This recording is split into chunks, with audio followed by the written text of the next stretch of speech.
Hey VC, what's up?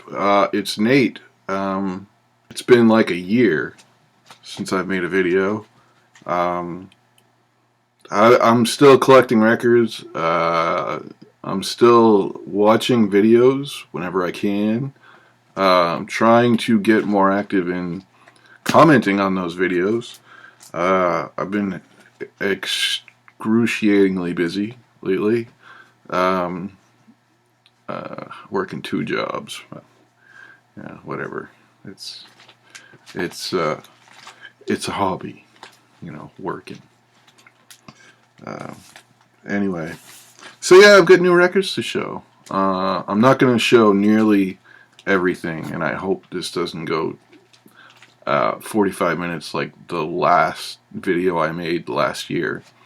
I'll try and keep it to a maximum of 15 or 20 minutes.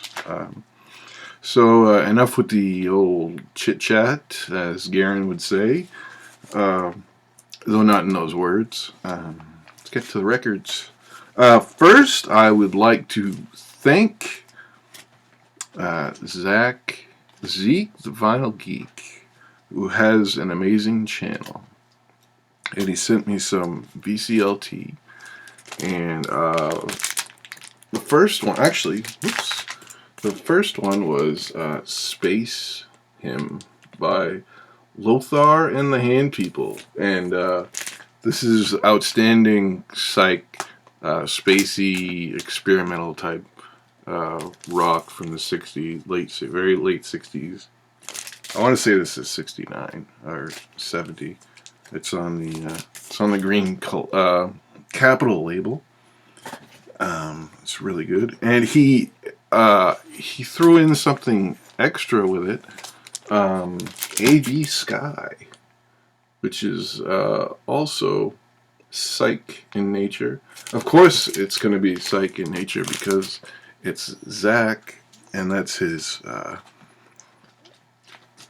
go-to genre, I guess. I mean, he's got an extensive knowledge of the genre, and I would definitely, if I were you, check out his channel. He's got some great videos and some great records to show. I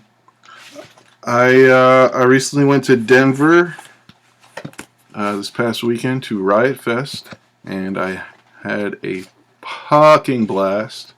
While I was there, of course, I went record shopping.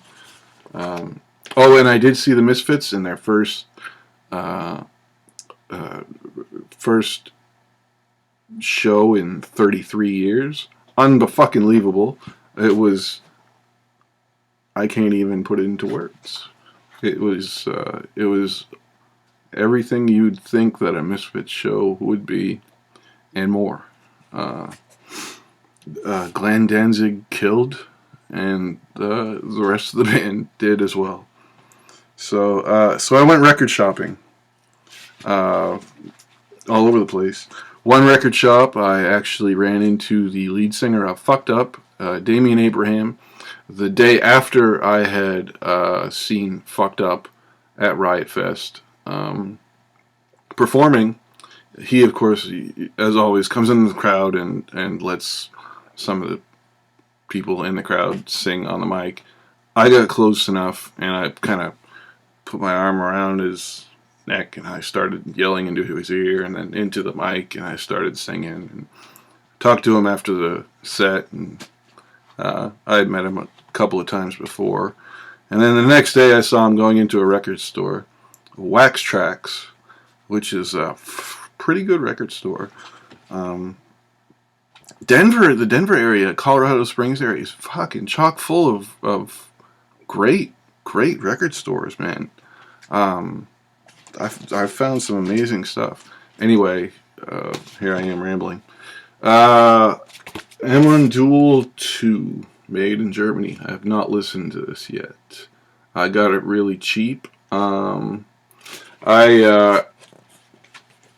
spoke to Metal Theologian Aaron about M and Duel 2, and he said their first couple albums were the ones to get. This one is like their fifth or sixth, so it's probably not as strong as their first, like their debut and their second one. But I'll give it a shot. Another one, Triumvirate Spartacus, with a little rat in the light bulb. How many rats does it take to screw in a light bulb? I would imagine one, because he could probably take care of himself. I'll just leave that there. I found a really cheap beater copy of Blind Faith's original cover. I don't really need to show that up close. Everybody knows what the fuck it is. It's a 13-year-old girl holding an airplane, stark naked. But yeah, for like it was like $11. The side of the jacket is well worn away. The seams are, if not split, very close to being split. But the fact that it's the original cover kind of intrigued me, and I kind of wanted to have a very good, clean copy of the RSO, Robert the Stigwood copy, the cover, and that's fine. But a cheap copy of the original band cover it's pretty good. I found something else called Fever Tree, and this is from I want to say '68. Very good psych. Very good psych. Underappreciated, underapprciated in the fact that I had never heard of them before. But I kind of went and it was on a blind buy, and I thoroughly enjoyed what I heard. Let's see, earlier this summer, as in 4 weeks ago, I went to Maine, and I'm going to just jump all over the place here. And I did some visiting family up there, and did some record shopping in Portland, and found some good stuff, and I found some really just garbage. This is fucking terrible. Gentle Giant, I think I mistook it because of the mask. I mistook it for the infamous first album, and I thought it would be some epic masterpiece of progressive awesomeness, and it was garbage. Those are like pop songs. Anyhow, this is another thing I found this past weekend for really cheap. Chuck Berry, Rocket. This came out in '79. This was the last studio album he put out. It's pretty good considering it's in '79. He didn't fuck around on this album. It doesn't sound like anything '70s. It sounds like Chuck Berry, regular 3-chord rock and roll from when he first came out. There are a couple of deviations. Havana Moon is not good. He put a cover version of Havana Moon, and it had I would say a disco drum beat behind it, and it was like 5 minutes long, and that's 2.5 minutes longer than Havana Moon should really be. But the rest of it is kick-ass. It's a great. Plus, it's Chuck Berry. Anytime I see a Chuck Berry record I don't have, I pick it up if it's within reasonable cost. Wishbone Ash's first album, great blues rock album, is great record. Uriah Heep, Look at Yourself. Can you see yourself in that? Can you see yourself? I can't. But this is another good album. Uriah Heep. Early Uriah Heep is the best Uriah Heep. Their first 4 albums. I went to Boston. And I went record hunting there for a little bit. I met up with some friends. I found the record store edition of Hawkwind, their self-titled record. I overpaid for it. I knew I overpaid for it, but I don't have any Hawkwind. It's beautiful orange vinyl on the original Parlophone label, reissued by, I can't remember, reissued by someone who did not put their label on this jacket. So anyhow, it was a record store day release, and I knew that I wouldn't find an original copy under whatever, $50. And speaking of reissues, 13th Floor Elevators, this amazing record. I knew I wouldn't be able to find a original copy under $150 of this fucking thing, so I got the 180 gram release reissue. It's good. You're Gonna Miss Me, of course, Rocky Erickson. So yeah, amazing record. So I snagged it for this sealed for whatever, like $15 or something. Gotten some punk. Yeah, this is what I've gotten, I guess, within the past couple of months this summer. The Descendants just released a new record. I saw them live at Riot Fest. Holy shit, can they still perform? They have not lost a step. Not at all. They're spectacular. And that album is fantastic. Dinosaur Jr.'s new album, Give a Glimpse of What You're Not. I've seen them multiple times live. Boston's Own. Well, not necessarily Boston, but in the Boston area. I got 2 albums by Propagandhi.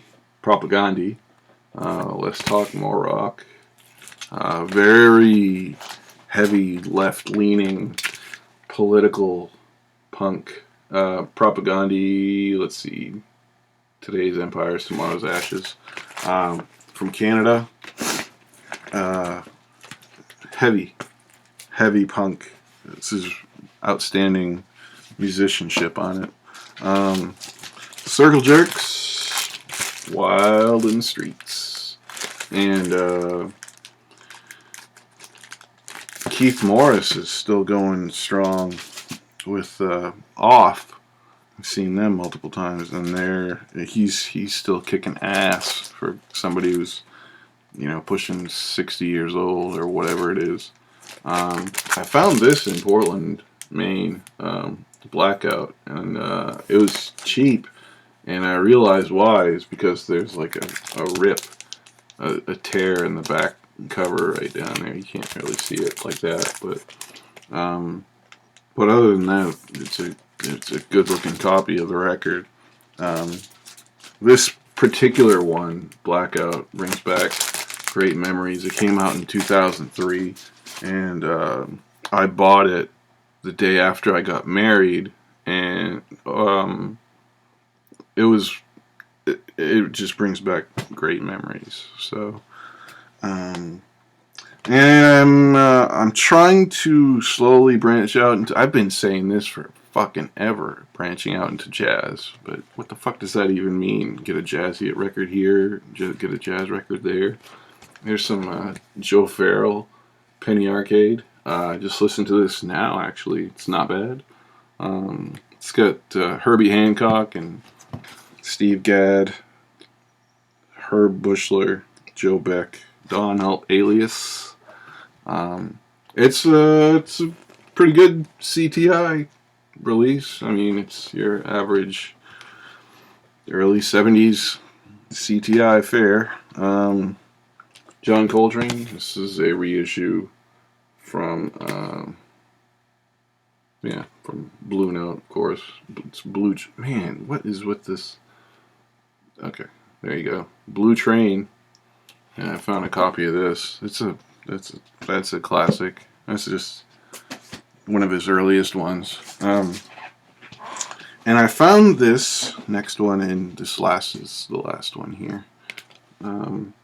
In Denver I was in a shop called the Leech Pit, and the prices were astonishingly expensive on the good shit. And the selection was outstanding. It's a great shop if you have deep pockets. But they also have boxes of, records that are $3.99, $4.99, $5. And I found this in one of the boxes. Sonny Rollins and the Modern Jazz Quartet. Art Blakey, Kenny Drew, and Miles Davis. One of the songs called I Know has Miles Davis on piano. It's a Miles Davis composition. This was recorded in 1953, and it is a Danish release, printed in Denmark. So I got this for like $3.99. It's outstanding too. It's really good stuff. Very thoroughly enjoyable for that early 50s era. It's on Prestige. And I've got tons more, but it's just not. It's just your standard fare. Just stuff I use to fill holes in my collection here and there. So, but it feels kind of good making a video again, and I might get into it more often if I get more time. So that's it. 17 minutes, I'd say that's good enough. And I'll see you around.